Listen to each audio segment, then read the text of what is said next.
Assalamualaikum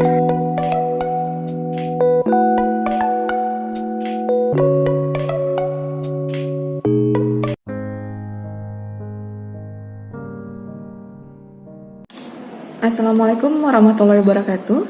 Selamat pagi, salam sejahtera bagi kita semuanya. Perkenalkan, nama saya Vina Kusuma Wardani SSTMKes. Saya merupakan dosen tetap program studi D4 Kebidanan, Institut Kesehatan Helvetia Medan.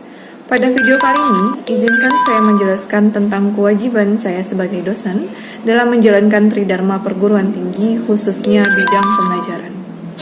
Mata kuliah yang saya ampu sesuai dengan background pendidikan saya, yaitu komunikasi dalam praktek kebidanan. Mata kuliah ini mempunyai bobot SKS sebesar 2 SKS yang terdiri dari 1 SKS teori dan 1 SKS praktek. Jumlah pertemuan pada mata kuliah ini yaitu sebanyak 4 kali pertemuan, 1 kali UTS, dan 1 kali UAS.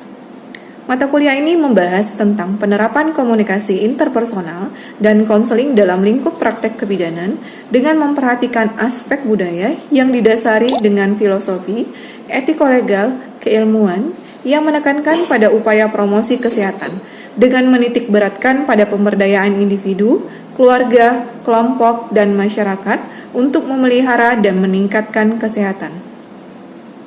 Adapun capaian pembelajaran pada mata kuliah ini adalah: yang pertama, mahasiswa mampu memahami konsep dasar komunikasi.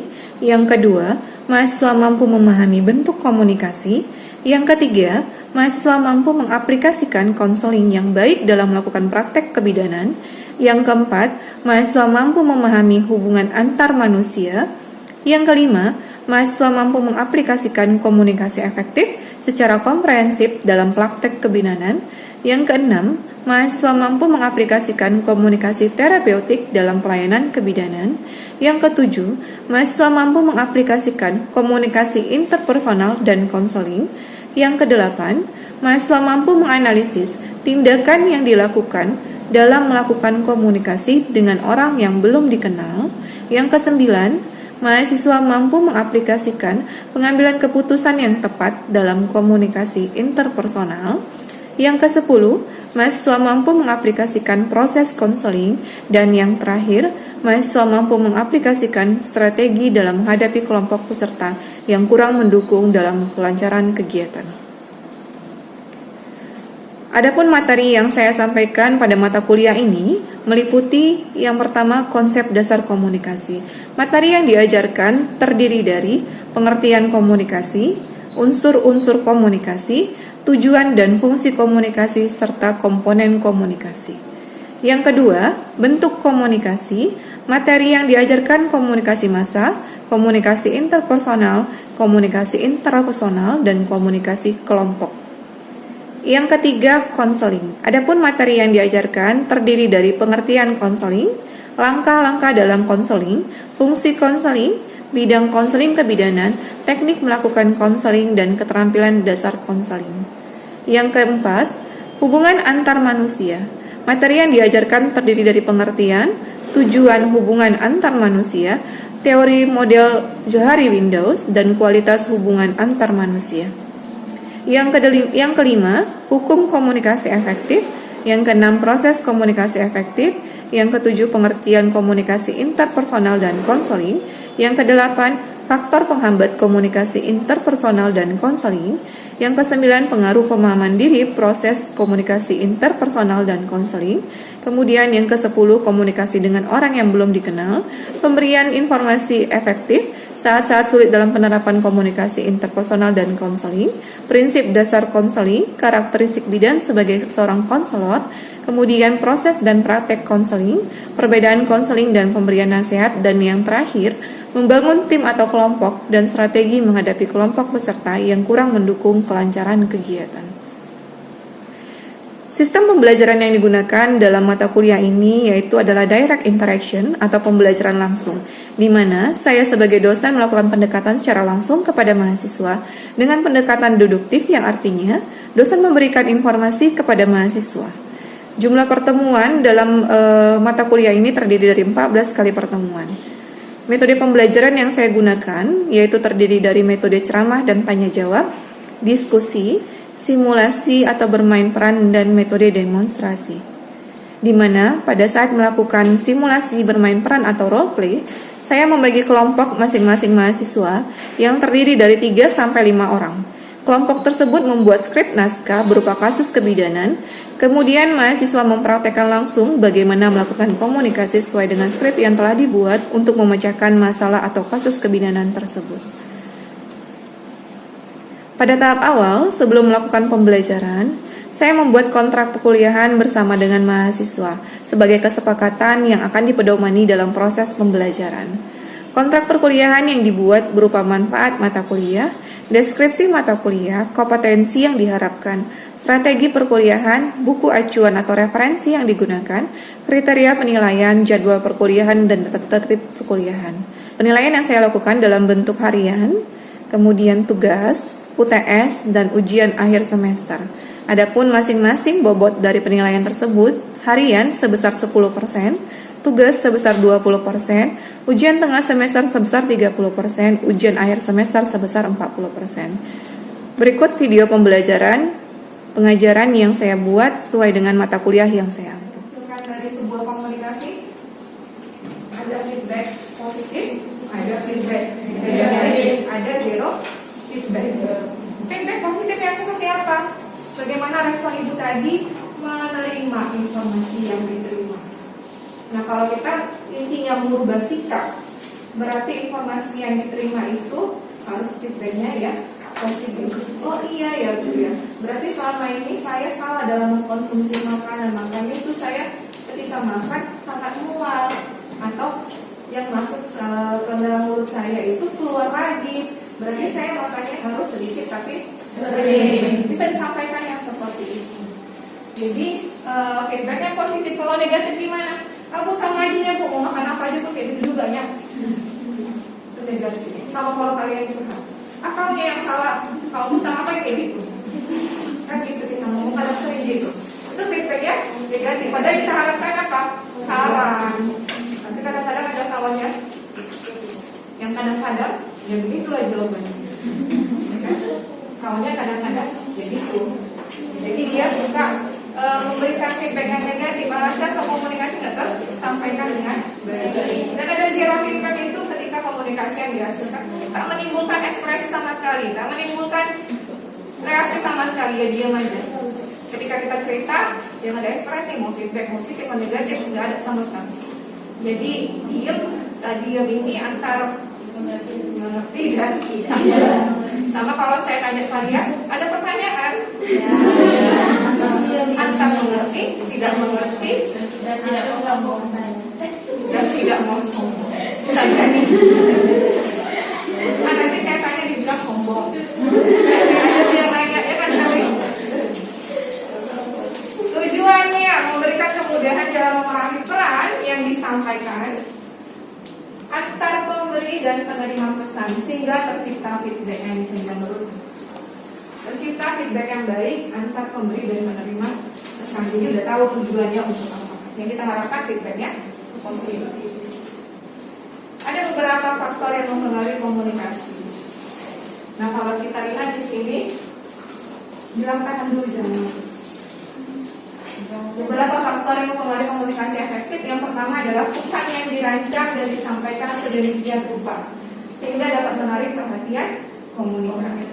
Jadi kalau kita komunikasi sama orang kan kita lihat gimana sih mimiknya, gimana sih gerakannya, gimana sih posturnya pada saat menyampaikan komunikasi.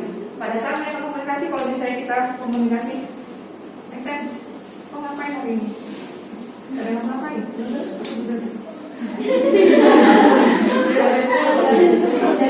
Ekspresifnya gatal gitu. Ya kan ya tadi? Ekspresif. Jadi menyampaikan komunikasi harus berekspresif. Mimiknya gimana? Mau marah silahkan. Kadang-kadang saya lihat kayak gitu. Emang iya nih harus ekspresif ya. Udah main awal juga.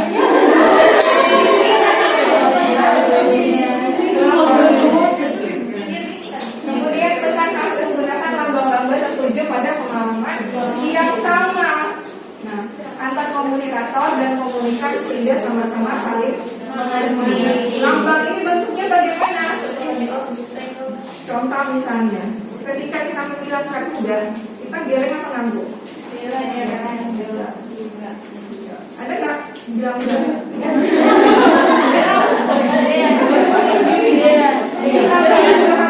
konsisten. Kau masuk kuliah hari ini? Enggak. Jadi tambang itu berupa bisa gerakan, bisa berdiri, bisa bentuknya poster, bisa bentuknya lembar balik ketika kita melakukan konsultasi. Jadi kalau misalnya pernah lihat lembar balik, kalau kita melakukan konseling kebidanan, terutama KB, pernah bisa ambil lembar balik.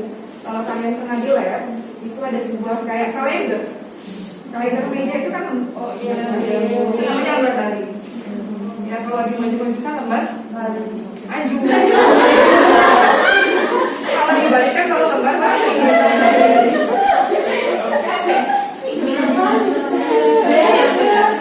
Oke. Jadi lembar balik ini bisa menjadi alat bantu berupa lambang, berupa gambar. Jadi ketika kita menghilangkan ini, Ibu, ada beberapa macam kontrasepsi yang bisa kita lakukan atau yang bisa kita gunakan ketika kita untuk menunda kehamilan. Jadi beberapa misalnya dapil KB. Dapil KB ini terdiri dari beberapa tablet. Jadi sampai kan ada gambarnya. Kalau pernah lihat ada gambar kecilnya. Kemudian dibalik lagi ini gambar IUD. Kemudian dibalik lagi infan. Nah, kalau misalnya menggunakan KDL alamiah, sampaikan lagi kejalanannya yang mana? Yang kondom kah? Yang metode kalender kah? Kemudian yang laser servik atau subah atau subah serah. Jadi sampaikan menggunakan lambang atau gambar, ya. Jadi supaya ibunya ketika memahami pengetahuan dan informasi yang diberikan itu tidak ngambang. Ya, kemudian pesan harus membangkitkan kebutuhan pribadi komunikan dan menyarankan beberapa cara untuk memperoleh kebutuhan tersebut. Jadi pesan harus sesuai harapan atau sesuai kebutuhan penerima. Apa yang dibutuhkan oleh seorang klien ketika datang kepada kita? Ibu hamil datang kepada kita membutuhkan mual muntah. Yang diharapkannya apa? Ketika datang sama kita, mual muntahnya kurang, atau bisa tahu bagaimana cara mengatasi mual muntah. Kita lihat, jangan kemana-mana. Misalnya, jangan tanya pribadinya, jangan tanya yang lainnya, jangan tanya masalah keluarganya seperti apa. Fokus kepada kebutuhannya apa. Nah, maksudnya seperti itu supaya tujuan yang tadi bisa terwujud. Kemudian pesan harus menyarankan suatu jalan untuk memperoleh kebutuhan di mana komunikan digerakkan untuk memberikan tanggapan sesuai yang dikehendaki. Oke, maksudnya di sini menyarankan suatu jalan itu solusinya seperti apa? Ingat, seorang konselor bukan yang mengambil keputusan, tapi konselor membantu mencari alternatif pemecahan masalahnya. Bidan tidak bisa mengambil langsung keputusan tanpa diskusi dengan klien atau pasien, kecuali dalam hal-hal gawat darurat. Nah, dan itu pun harus ada konsen. Ada ibu hamil ingin menggugurkan kehamilannya karena ini anaknya sudah terlalu banyak, boleh nggak? Kenapa bukan? Bukan atas indikasi. Nah, ada indikasinya baru bisa kita lakukan. Dan itu pun bukan kita yang lakukan, tapi dokter yang sudah memang kompetensinya di situ. Kalian apa yang bisa kalian lakukan ketika ada ibu hamil yang seperti itu? Sampaikan. Ini bukan kompetensi saya untuk mengakhiri kehamilan. Nah, jadi kompetensinya siapa? Kompetensi seorang dokter.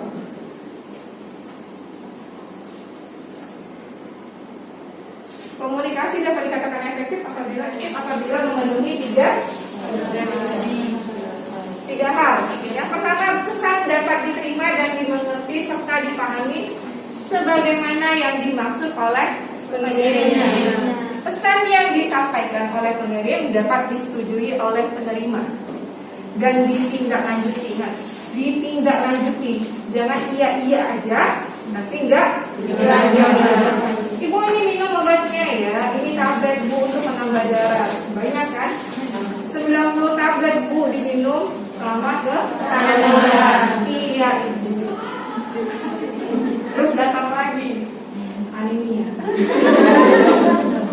Terus gimana nih?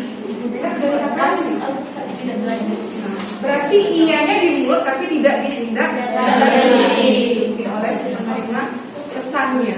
Kemudian tidak ada hambatan yang berarti untuk melakukan apa yang seharusnya dilakukan. Jadi ketika kita mengasihkan otomatis pemecahan masalah, ditindaklanjuti dan hindari hal-hal yang memang menghambat proses tindak lanjut tersebut. Misal, contoh, ibu hamil, ibu hamil, wanita usia subur. Kalau pasangan atau wanita pasangan usia subur berarti yang sudah menikah. Wanita pasangan usia subur punya anak sudah 4, mau nambah suaminya, ibunya nggak mau. Ikut suami apa ikut ibu? Pertama ikut ibu, ikut dirinya apa ikut suaminya? Mau nambah, istrinya nggak mau, suaminya mau. Gimana? Apa yang harus diskusi? Kalau kata suaminya, tetap aku mau nambah, udah ikutin aja.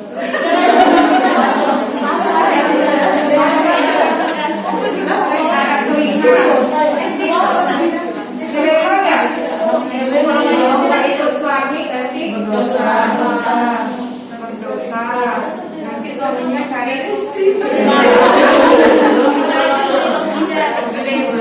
Jadi intinya komunikasi bahwa suaminya ikut dalam konflik yang dilakukan, bahwa suaminya kebidan, bahwa suaminya misalnya khususnya kebidan ya, supaya memberikan informasi ketika umur ibu ini sudah memasuki usia 40 tahun misalnya.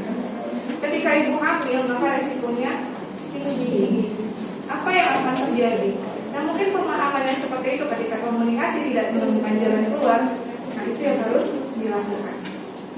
Nah jadi kan usaha dulu, bawa dulu suaminya ke bidan, sama-sama mendengarkan apa yang menjadi solusi alternatif pemecahan masalah. Tetap keputusannya di klien, ya, ingat tetap keputusannya di klien. Tidak ada hambatan yang berarti untuk melakukan apa yang seharusnya dilakukan untuk menindaklanjuti pesan yang dikirim. Nah ini juga nggak ada hambatan. Kalau bisa maksudnya nggak usah ikut campur. Kalau bisa ini keputusan antara dua orang. Nah kalau bisa seperti itu karena ini rumah tangga suami sama istrinya, bukan rumah tangga berdua. Jadi hambatan-hambatan seperti itu yang bisa kita hindari. Ataupun misalnya sikap-sikap negatif yang datang dari pihak ketiga, nah, itu juga harus tetap lakukan komunikasi yang baik sama orang. Kemudian unsur-unsur komunikasi efektif itu ada komunikator, ada pesan media, kemudian ada gangguan, komunikan, dan feedback. Nah, ini unsur-unsur yang ada dalam sebuah komunikasi efektif. Kalau kita lihat yang pertama komunikator.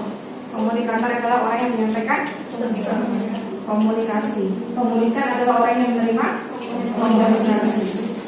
Komunikator harus berkompetensi, harus memiliki kemampuan dalam melakukan sebuah komunikasi. Apalagi kita bidan, kalau komunikasi yang kita lakukan juga harus baik.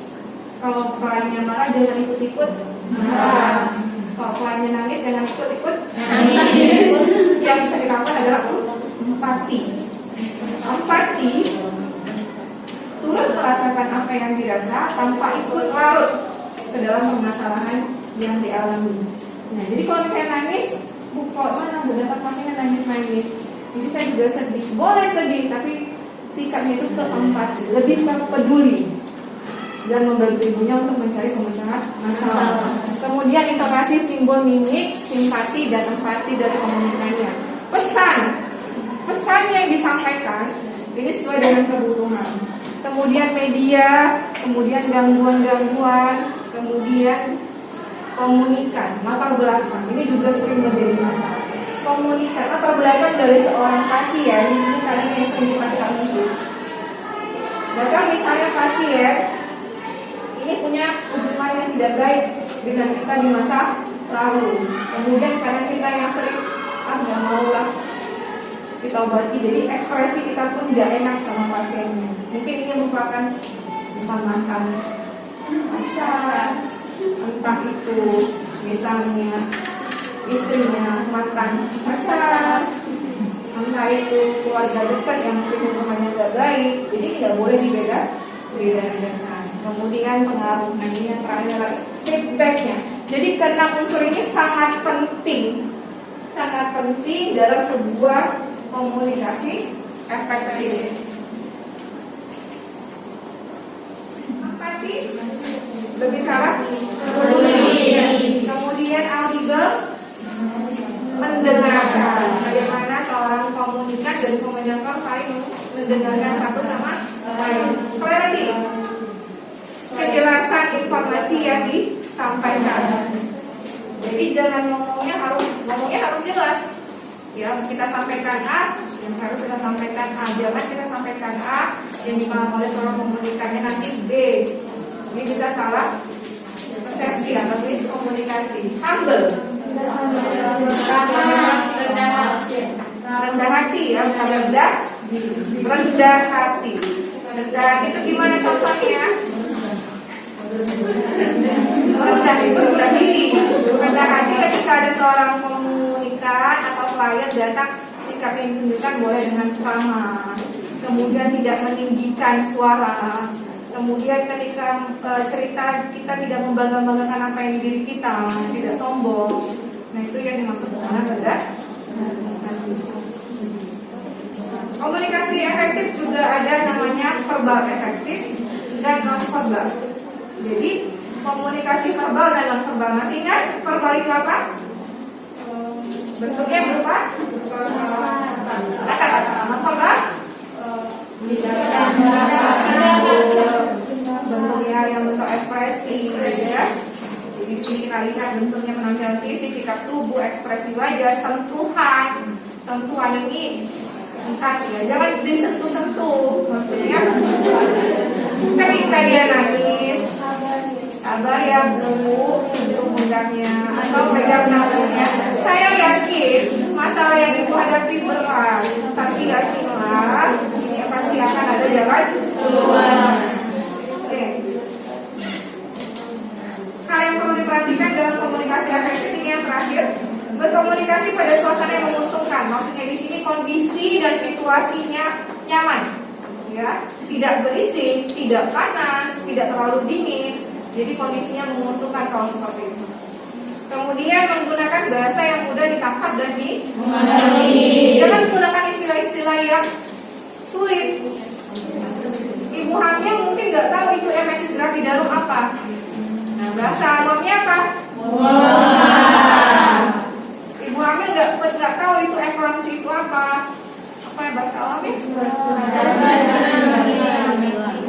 Keracunan kehamilan dalam kategori potensi tinggi ketika dalam pemeriksaan lab ini urinnya positif. Kemudian pesan yang disampaikan dapat mengunggah perhatian atau minat.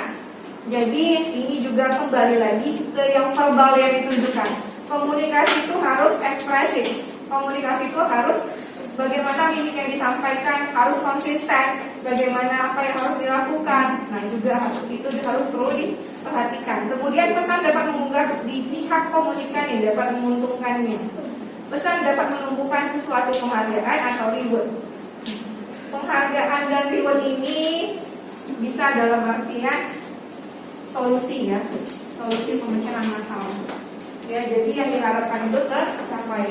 Itulah inti dari mata kuliah kita kali ini. Jadi, ketika seorang melakukan sebuah komunikasi, apa yang diharapkan dari seorang komunikator dan komunikan itu tercapai.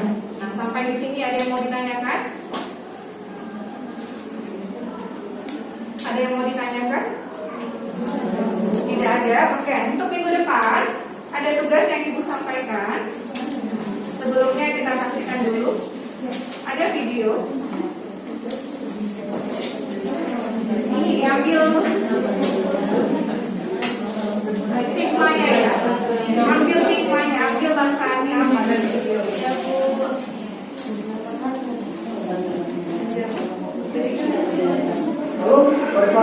Sukirman saya. Supreman. Sukirman saya. Supreman.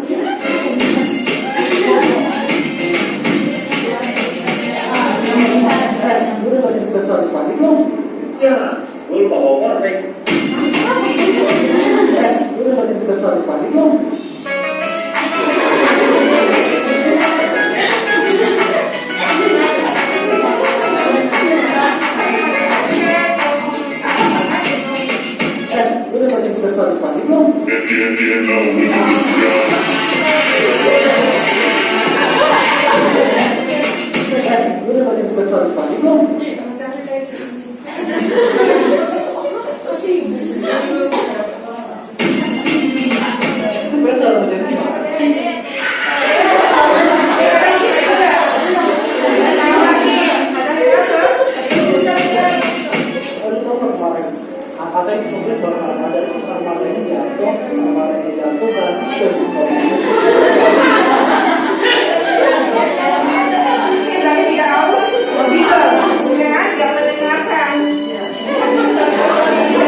Komunikasi efektif tadi yang 5 ya, jadi jangan seperti itu. Kemudian untuk ke depan, pertemuan ke depan ini ada tugas kelompok. Silakan buat rancangan skenario kasus kepidana masing-masing kelompok dengan menerapkan prinsip komunikasi efektif. Bentuknya nanti akan kita simulasikan dengan metode role play. Silakan masing-masing mahasiswa punya perannya, ya. Jadi buat kelompoknya, satu kelompok itu terdiri mungkin di sini terdiri dari 5 orang ya. Nanti dibuat simulasi, kemudian dokumentasikan kegiatan dalam bentuk video dan diunggah ke dalam channel YouTube. Satu orang saja, jangan 5 orang channel YouTube. Satu orang saja. Nanti saya bingung lihatnya. Satu orang kemudian upload paling lama 5 hari dari mulai hari ini, ya. Jadi aja. Demikian perkuliahan kita. Saya akhiri. Wassalamualaikum, selamat siang.